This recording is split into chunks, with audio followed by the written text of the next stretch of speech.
Dom Delivers back with another one. Hey, beautiful people. How are you feeling?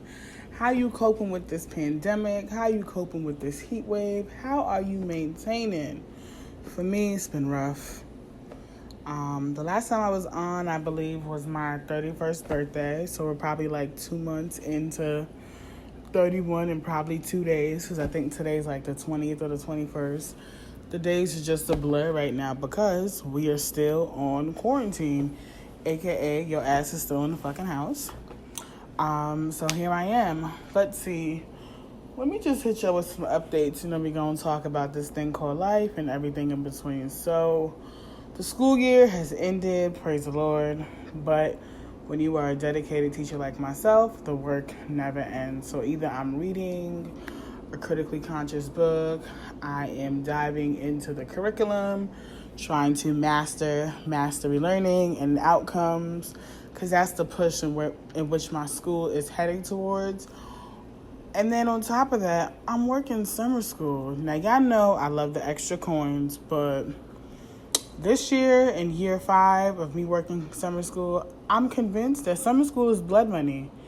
And everyone has said that before, like, yeah, Dom, you're going to be killing yourself at summer school. No. I should have listened. I should have took heed from the people, because this year, summer school is for the birds.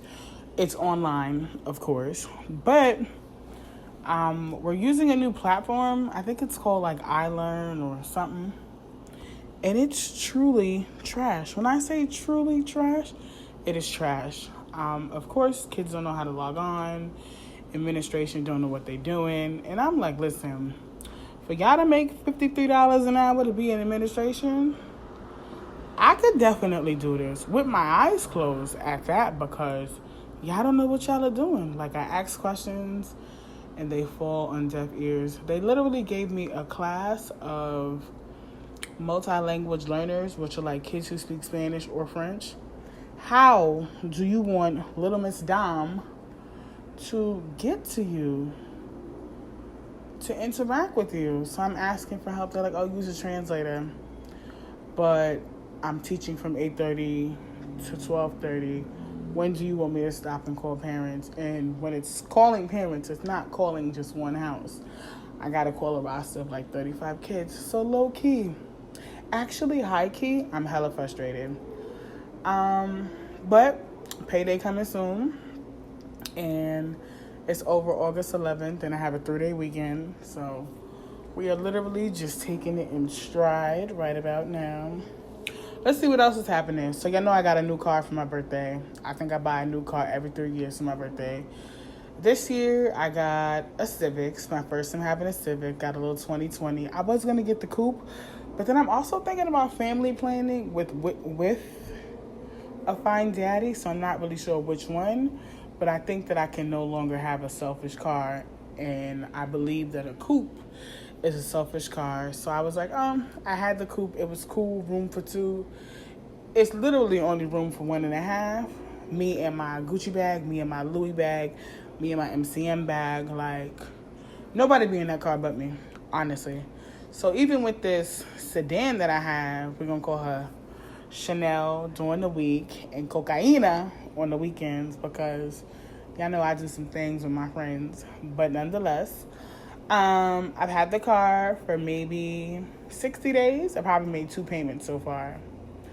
Last week, I come downstairs in my fucking garage and my car is hit. Like, bro, my brand new car is hit.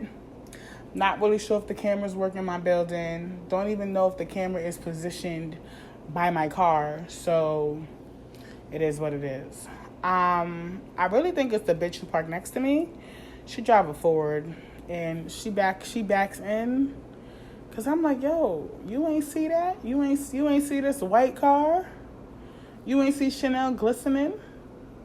No, you ain't see my car? I don't understand.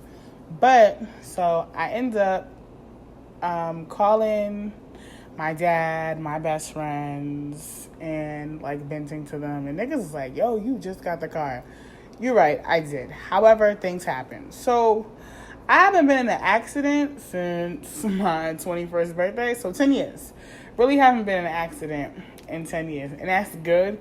Thinking about my last accident where I committed a murder, we can definitely talk about that later.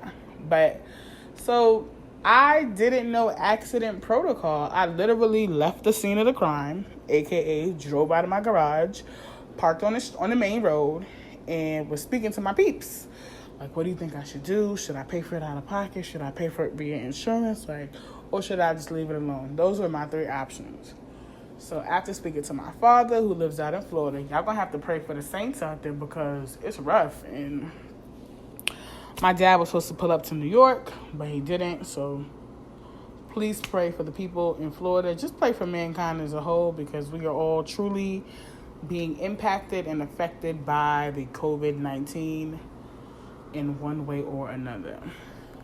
So call my father, conversation with my dad go like this, like, hey dad, what's up? Somebody hit my car. What do you mean somebody hit your car? And I know my dad has the best Jamaican accent because the man is Jamaican. He's from Ocho Rios. And he's talking to me, and I'm like, yo, you got to slow down because I guess he's enraged that I just got the car and somebody hit the car. So he's like, yo, go to the police station. So I'm like, go to the police station or call the police station. Now, if anybody knows where I live, and none of y'all know where I live, the police station is probably 3 blocks from my crib. Like, I could literally walk there, but I drove there because I was like, yo, I could just drive it there. You could come outside, take the report, and we could go on our merry way. Who told me that was going to work out? Because that definitely was not the plan for that day. So I go, I'm like, hey, I believe I had an accident. He was like, you believe? I'm like, sir, let's not be a dickhead. Somebody hit me, so I don't know if it's really an accident. He's like, yeah, it's an accident. Where's the car? And I was like, right outside. He's like, oh, I can't take the police report. I'm like, fuck. But he wasn't able to take the police report, but I was able to fill out my own police report, sign it, and send it to DMV with hopes that they will count it as a part of my file. Because apparently if you don't submit that document, your license will get suspended. And we already know I don't have a good driver history, so I can't afford any miscellaneous things because if your license is suspended, then it becomes a warrant for your arrest. And I'm too cute to be behind bars. The only bar I like to be behind is Angels. So, yeah. I did that with hopes that it'll be documented and sent to the people. But now I got to go get my car fixed. So I called Allstate. I was going to say bum-ass Allstate, but they pretty decent. So I call them. Let them know what happened. They're like, all right, cool. Let me take the claim info. And then we're going to set you up with a rental company or like a repair claims.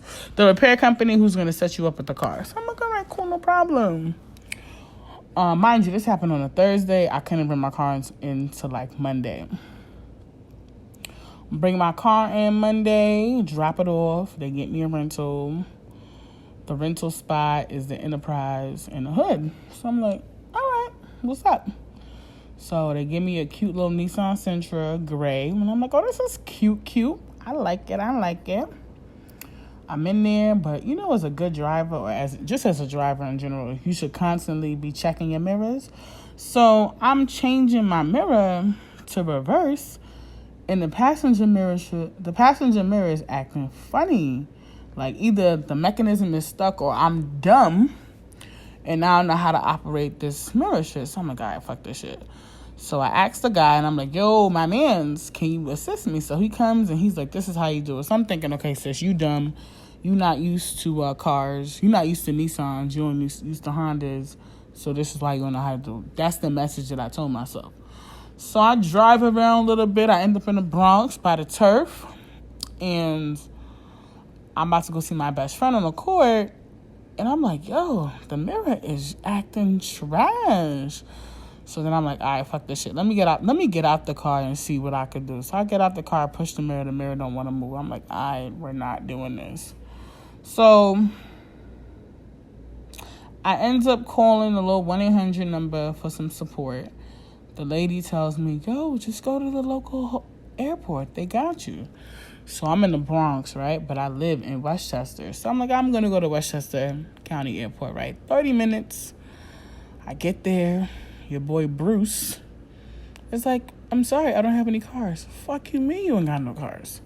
So I realized in certain places I really cannot act out of character. I always have to maintain my composure, especially as a black woman in America. And we could talk about that later as to why I feel like I always have to maintain my composure. But let's not do that right now. So I'm like, do you don't have any cars? He's like, no, I only got 2 cars and they're reserved for somebody. So I'm like, all right, cool, sir. You sure? He like, no. Some guy, whatever. So then he's like, you could go to LaGuardia. So I'm like, can you call to make sure they got something for me? He's like, sure, no problem. He calls, and then he calls JFK just in case. So I'm like, all right, you call, let them know I'm coming. So I call my dad, let him know what's happening. Call my nigga, let him know what's happening. So I, drive out to JFK. I drive out to LaGuardia. Get to LaGuardia, maybe in 30 minutes. Because that little Nissan was fast. But I had to stay in the right lane the whole entire time. Couldn't switch up. Just couldn't move freely the way how I would like to. So I'm like, all right, great. So I get to LaGuardia. These niggas is like, we only have a pickup truck or a minivan. Now, y'all know my cute, fluffy, dress-wearing, lipstick-loving self is not going to get into a pickup truck. No, I'm sorry. Those days is over. Mind you, my dad drove pickups the majority of my life. So he had like an F-250, F-150, and he just had mad trucks. So I felt like I broke my hymen a long time ago. We're not doing this. So I opt to not get a car from there. Then I'm like, oh, the minivan. He's like, the windshield is cracked. So nigga, why you recommended that shit to me? So I'm pissed. He like, you can come back here tomorrow. Nigga, I'm not coming back here tomorrow. You must be out of your damn mind. So fast forward to, I'm like, all right, let me call Allstate. So I call Allstate and I black on them. When I say I black the black on them. I wild out. Lady's like, I'm going to see what I could do. Well, you're going to have to fix it because I'm about to drop your rental right here. And I'm about to drop y'all as my insurance company. She was like, no. We don't want that. I said, so fix it. So she ends up doing some research. By this time, I'm at JFK. So I'm at JFK, and I see the guy, and I'm like, hey, Lorenzo. He's like, I'm about to leave, but I'm going to get my partner to come and help you. All right, good. So his partner, Fahad, comes.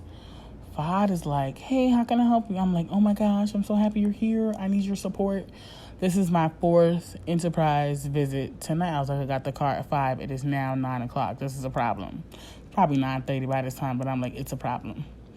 So I'm on the phone with the Allstate rep. She's talking to me, and I'm like, listen, I need a car. The mirrors aren't working to their best capacity. So he puts his hand in the car to see what's up, and he realizes that I was not lying. So I'm like, all right, cool, no problem. So I'm thinking, I'm going to get a car. He's like, all I got is pickup trucks and minivans. And I'm like, you sure that's all you got? He like, yeah. I'm like, nope, we're not doing it. So I text one of the Fine Daddies in my phone, and I'm like, hey, Fine Daddy. He's like, what's up? I'm like, I need your support. He's like, what? I'm like, I need you. He's like, where are you? I was like, JFK. So he pulls up and, does what he needs to do, talk to the guy for me on my behalf.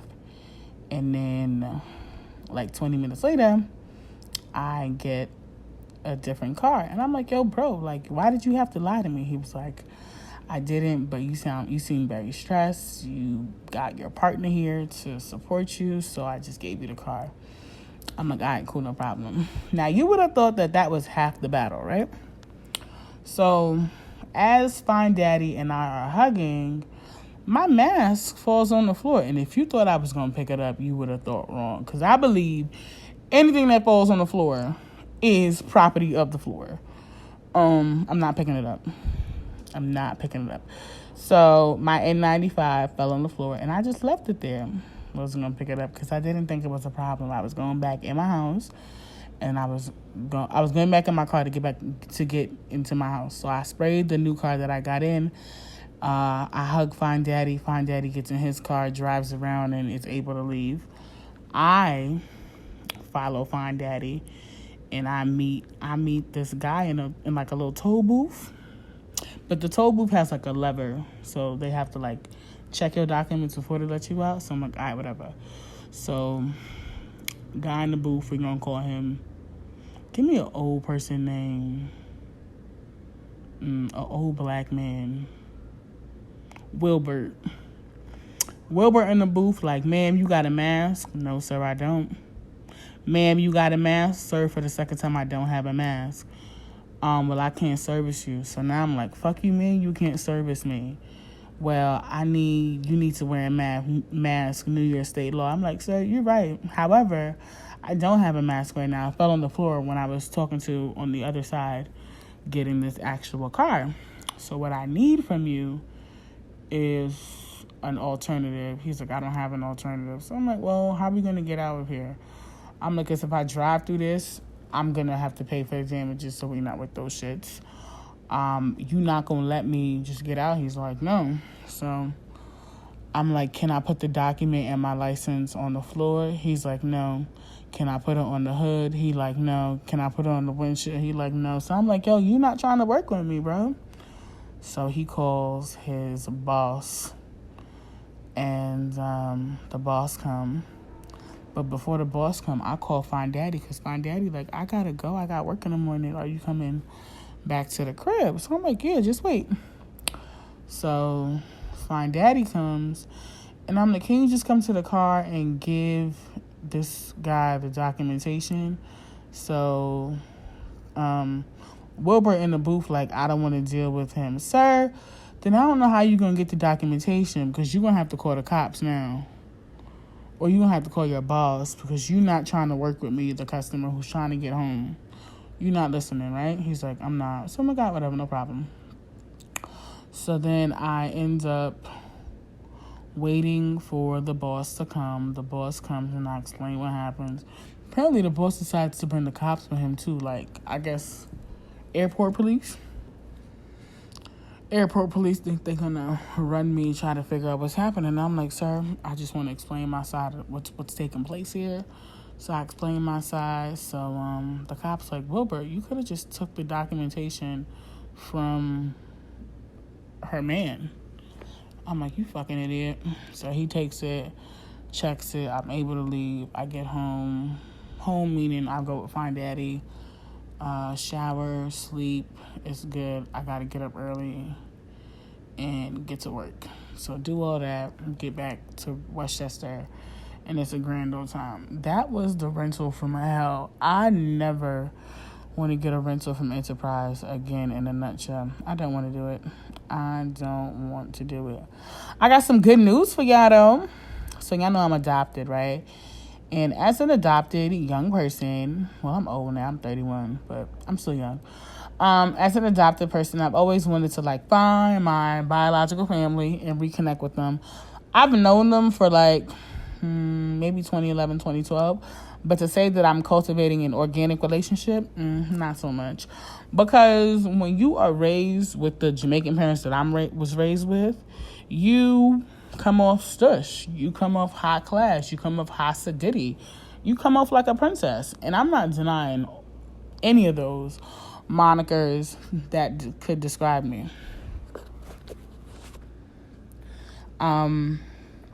So my biological aunt, we're going to call her Auntie Mo. Auntie Mo celebrated her birthday maybe like 2 weekends ago. And Auntie Mo had posted on Facebook like, oh, I'm having a little get-together, little drive-by celebration. Pull up if you can. And she a baker, so you know I'm all about black businesses, even if I don't like eat or wear your stuff.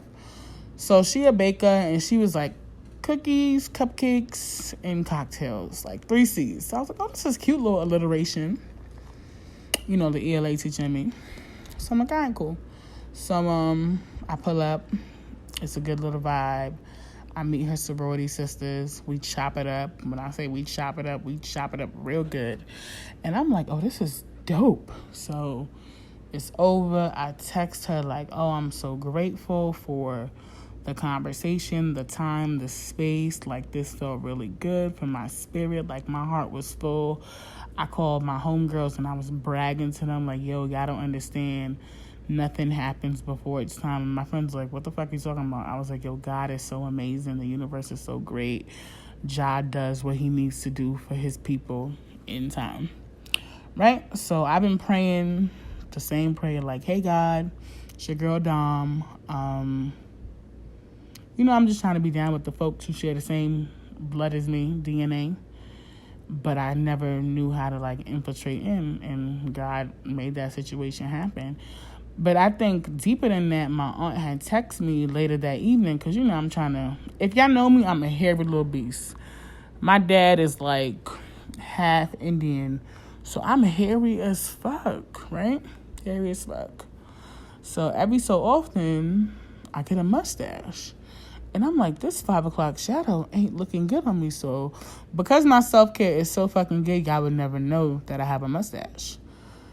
It's really light, but because it's me, I notice it. So I'm like, yeah, we got to wax that shit. So I go get, my whole face wax. Eyebrows, nose, sideburns, cheek, chin, the whole works, some European wax on it, right?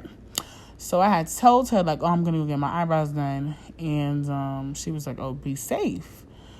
But she texted that to me at, 9 o'clock. So I had texted her back, oh, thanks, appreciate it, whatever. I'm headed home right now. She's like, drive carefully. Then I was like, yo, thank you so much for just genuinely being concerned about your niece. It means so much to me. And she couldn't understand why, right? So she's telling me, yo, be safe, make sure you get home, text me when you get home. So then I was, overwhelmed with joy, cried happy tears for, 2 days straight because of the fact that this is something that I've always wanted. So I got it. And we've been reaching out to each other, just checking in and things of that sort. And I think that is how we will be able to cultivate our own auntie and niece authentic relationship. So I'm excited for the journey, to be honest. I'm excited and whatnot. Let's see what else is happening. I broke up with my little boyfriend. I think I told y'all that last episode. But he came back. You know what I realized? Once you leave, if your reason ain't valid, you're not worthy of coming back into this space. So you gotta go. And he has to go. Sometimes I find myself thinking about him or just thinking about past ex-lovers in general. Because I'm just wondering, what are you doing with your life? Are you happy? Are you content? Are you safe? But I think that those are just genuine concerns that I have for other humans, regardless if we messed or anything. So, yeah. I'm meeting fine daddies all over the place. But I'm doing a little interrogation with myself to ask myself, yo, sis, you open to love right now? Or are you trying to chase the bag? And if you're trying to chase the bag, will love be a distraction? Something that I gotta ask myself. Because I'm wondering, just trying to figure out this shit called life. Let's see, what else is shaking and baking and moving and grooving in this world, in my life? I'm really trying to be more consistent, but it's so fucking hard. And I think that when this COVID-19 started, there was those memes going around, you got to come out of this better than you were. And I'm like, no, I'm just trying to come out of this alive and sane. I think the pressure to make or become or create or generate is so heavy that you could get lost in the trance of day-to-day survival. So I know for me that is no longer my wants, my dreams, or my desires. I just want to stay alive. I just want to do what I need to do in order to ensure that I'm safe. And I'll continue to check on my friends, my loved ones, and things of that sort. But anything else, I can't assure you. I can't promise you that I'm going to come out of here with a business plan or a business idea or have written a book or have produced new episodes. I can't promise you that. What I can promise you, myself, is that I'm going to take this shit one day at a time. I'm going to breathe. I'm going to practice mindfulness. I'm going to check in with people who love me. I'm going to continue to reach out to my therapist. I'm going to become my own fucking best friend. And it's funny that I say that because people are like, you love yourself. And I'm like, yeah, but there's levels of self-care, self-love. So I'm trying to elevate and take it to a whole nother level. I'm on a new level. So I don't know why that song came in my head, but that's where we at. Yeah. Oh, I want to give a shout out to my friend Cult Classic. That's her brand. Her name is Candace, but that's her brand. Shorty's dope. I met her on Twitter, and we've been chopping it up, and she's been hosting writing spaces for creatives, and I don't really consider myself a creative, but that's because I'm hard on myself, so I do consider myself a writer. So the space that she created for me as a writer was being able to create a rambling biography. Now, I created this rambling biography, and I was fucking impressed with myself. Like, kudos to me. I was vulnerable in that space, but it was a safe space. But I was definitely vulnerable. I spoke my truth. I talked about my trauma, my pain, things of that sort, and it was just beautiful. And I think we as people need more spaces like that where we could just genuinely write our thoughts. Or if I could find like prompts to write to on a daily basis, then I would write more. But I've been reading a lot instead, and I just want to do more. Like right now, I'm reading Hood Feminist, or Hood Feminism. I think it's called Hood Feminism by McCall Kendall. It's really, really good. It's like you smile on the majority of the pages, and you're like, yo, this shit is real. And then I had just finished the other night, More Than Enough by Elaine Singleton, I guess that's her new last name. And I bought that book for like one of my sister friends just because I want her to have that same experience, that same healing, that same joy from the text. So, yeah. We're just out here reading, writing, loving, doing all that. Let's see. Today I listened to my brothers, What's a Good Guy, their podcast. And they talked about an interesting topic that I might want to, discuss real quick. Is your house a home? Were you raised in a space where your house is a home, and is it a safe haven? And if it's not, what are you going to do to foster a space to make it a safe haven? So, thinking about life in suburbia, back in the hood. I didn't live in the hood, but I call it the hood. Just what was that experience like? I was raised in a 2-family home. My mother and my father were both retired by the time I was in 2nd grade, but they always hustled. I have foster kids in my crib from Brooklyn, St. Vincent stand-up. We've had like people who have like mental disabilities or developmental disabilities, and that was like how my parents maintained. My mother was a giver, and she gave to the community. She gave back to people, and of course she got compensation for it, but she opened her home, and it's crazy. 7 years later, after my mother had passed away, her empire is still standing. So, definitely my house was a home to others, but to me, it was just a house. Because when I think of a home, I think of like, yo, my mom and dad are like my best friends. And I wouldn't say, and it wasn't until like the later end of my mother's life. So like my mother died when I was 24. So maybe like 20 to 24. We became niggas, but before that, it was like, can I stand your guts type shit? And it was like nothing personal, but I just don't think that my mother knew how to connect with me. Like as a Jamaican woman, you were just so stern and so rough that you don't offer your kid like that gentleness. Like my mother never kissed me, never hugged me type shit. And I know when I talk to niggas, like hugging and touch is like one of my love languages. So I'm always asking niggas for a hug. I'm always like touching people and shit like that. So, and even my dad, like he doesn't say I love you.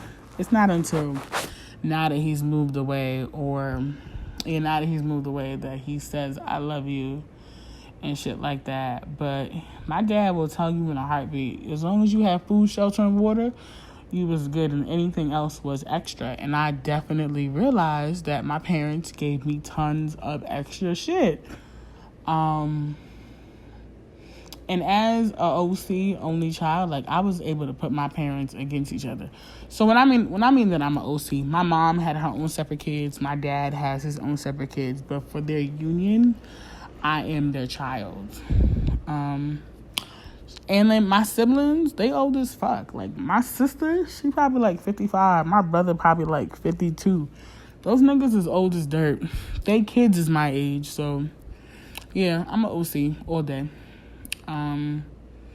But yeah, I know for me that I want to be intentional about breaking generational curses. And when I decide to procreate, have a family, I understand that everything happens in childhood. So because I still have some childhood trauma that I'm unpacking and dealing with, I don't know that right now is the right time for me to procreate and bring forth a child in this world.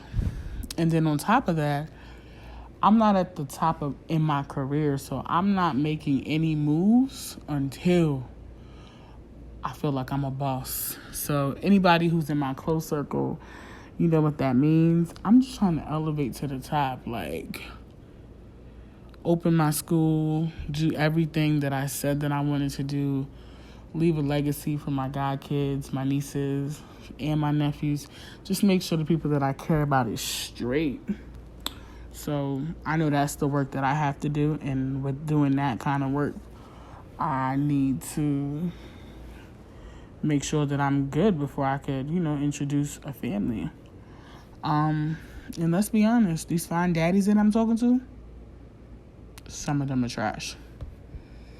Not like real trash, but they got some shit that they gotta deal with. So yeah, when people ask me the type of man that I want, I need a nigga who's in therapy, a nigga who loves God, a nigga who has a strong verb agreement, like, past tense. Because nothing irks me more than when people get confused with two and two, and there and there. It's just like, wait, what? Like, what are you doing? I'm going to need you to know homophones, synonyms, all of that. And I can't teach you that either. Like, you're going to have to come to me knowing that. So I pray that whoever my homeboy is, he comes and he knows his shit right off the bat, because I want to continue to build, not have to pause, get you together, and then get back on the horse. My horse would have left me already, so no, it ain't gonna work. I think we as people need to never lose sight of our goals and just keep going. Let's see what else, if anything else. We are at 33 minutes. It's the longest I've spoken in a while. They talking about reopening schools, and I'm like, ooh, what does that look like? They're talking about a blended model, like partially in person, partially online. And I'm like, no, nigga, let's go full remote. Please and thank you. People have mixed views about it, but I know for me, let's just go full remote. Like, I know the kids didn't really learn as much, but we have a new opportunity in September to start all over, start anew, start afresh. And with us starting afresh, we could definitely tap into the social and emotional aspect of it.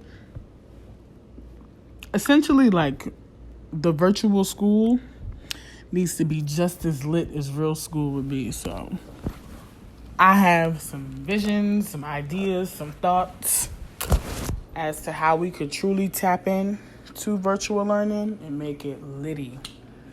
But it's all about who's on your team, so that's another conversation. But kudos to the ADA, I want to say American Disability Act. If you have a medical accommodation, our good union is fighting for you. So I'm recommending anybody who got hypertension, diabetes, whatever's on that list, if you got to pay your doctor, pay your doctor. No, I'm kidding. Don't pay your doctor because I'm wondering what kind of proof they asking for. But if you got something and you feel like it qualifies, it don't hurt. It does not hurt to apply and know that this opportunity could exist for you where you could teach from the comfort of your own home. I don't think there's nothing more ideal than that because these are unprecedented times that we're living in. If I could stay home and not have to go out and teach and I could shower before class, doll myself up, put a little Smashbox on, little MAC on, little lip, little Fenty, we could be good. It could be a good experience, but it's all about how many people are really going to ask their doctor for the documentation. Trust and believe, I'm going to the doctor tomorrow to see like what these labs are saying and do I qualify for anything on the list, because what I'm feeling is that like, yes, the students matter. Teachers always put students first, but the feeling or the vibe or the energy that we are getting right now from the people, aka Mulgrew and de Blasio, is that teachers' lives don't care. Like, you want us to jeopardize our lives, our families' lives, for the sake of kids. And it's like, yo, bro, we not with it. So if you could get a medical accommodation, I'm trying. I'll know tomorrow when I go down to NYU, the doctor's office, NYU Langone, and see what I could do to handle my business, to ensure my safety, because I need to make sure that I'm safe. Number one. So that's where I'm at. Number two, I have become addicted. When I say addicted to candles, love candles. Just starting to love candles. I feel like I've always loved candles as a kid, but my mama was like, listen, make sure you blow these candles up because I don't want my house to burn down. So I've always had that fear. But I've been living in my apartment for 3 years. Come on. I'm a whole grown-up now. And I've been using candles more and more. And it's just so relaxing, so peaceful. It's just a good fucking vibe. So get you some candles. Get you some incense. Get you some sage. Curl up with a good book. And just live and relax. Like, that has become a routine that I'm doing more frequently, and I'm fucking happy as fuck. Oh, I got something to tell y'all. I am launching a book club online. I came up with the name, and I shared the name with one of my homegirls, and she's like, that don't sound like you. And I'm like, yo, sis, you trash. But the details will be revealed on the next episode, because I am really doing this. Like, I love to read. I love to talk about books. And I read all different type of shit. The Bible, young adult books, history books. Because I'm a nerd. So I'm here for the shit. So for my friends who are dating, what dating apps y'all using? Because I know quarantine is like the ideal time to date and meet people. So let's see. I've been on Tinder. I've been on Hinge. I've been on OkCupid. I've been on Black. Like, I've been on man shit. And then I've been in the niggas' DMs as well. But one of my friends was telling me, like, yo, she met this man from Connecticut. And mind you, she lives in Connecticut. And he's like, when you come into my house? And I was like, bro, we're not doing that. And I don't even want her to go out with the dude. Like, literally, if you could cash at me, or if we going Dutch on the date, cool, no problem. Cash at me and let's do something fun on Zoom and have a Zoom date where we could talk and laugh, or do a Netflix party, watch a movie together, but like from the comfort of your own home until you feel safe with the person. Because the way how sex trafficking is at an all-time high, and people are just disappearing. I'm good, love. I'm so good. I will stay right in the crib. Come find me. In the crib. But even, like, in my own crib, it's a little unsafe because, so the security guard or the concierge downstairs, he tried to talk to me, right? And one day I had, like, some flooding issues. My bathtub had flooded and caused damage downstairs. So I called one night like, hey, what's your emergency? Then they came and they looked, and maintenance came and they did what they had to do. But every time he see me, he's like, "Can I get your number?" And I'm like, "No, sir, you work for me. Like, why would I want to give you my number? You work for me, right?" So then yesterday, I went out, and usually when I come home, I put right into my garage. But yesterday, I decided to hang outside for a little bit because I was on a phone call, so I didn't want to park and then realized that I needed to go back out on the street. So I decided to just stay parked for a little bit, listen to this conversation, and make a move. So who I see walking to the other building, security, my employee. He like, "Hey, driver," and I'm like, hit you with the head nod. "I really don't want to speak to you." And I don't know how to have that uncomfortable conversation because I know I'm going to need to have it with him. But like, "Sir, I'm not interested in you. I would appreciate it if you just keep the building safe and do what you got to do. And if you see me, it's a casual hello. Don't feel like you need to engage me in a full-blown, throttle, deep conversation because I'm not going to give you one. I'm not. And it's very uncomfortable on top of that.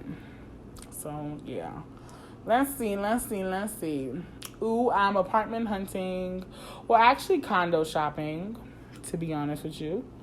I've been on Pinterest trying to find inspiration and designs, and then I've been looking at places.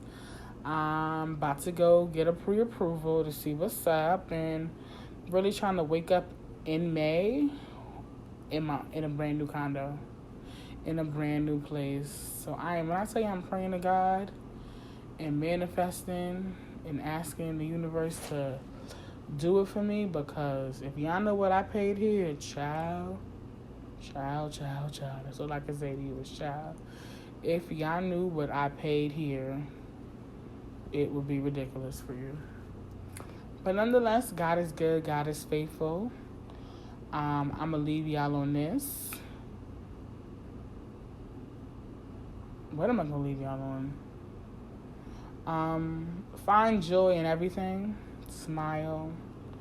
Don't let people take advantage of you. Like, people will use and refuse you, and you got to know your worth. So, I know it sounds so cliche, but I really need you to know your worth and know your value and know that don't let people use you.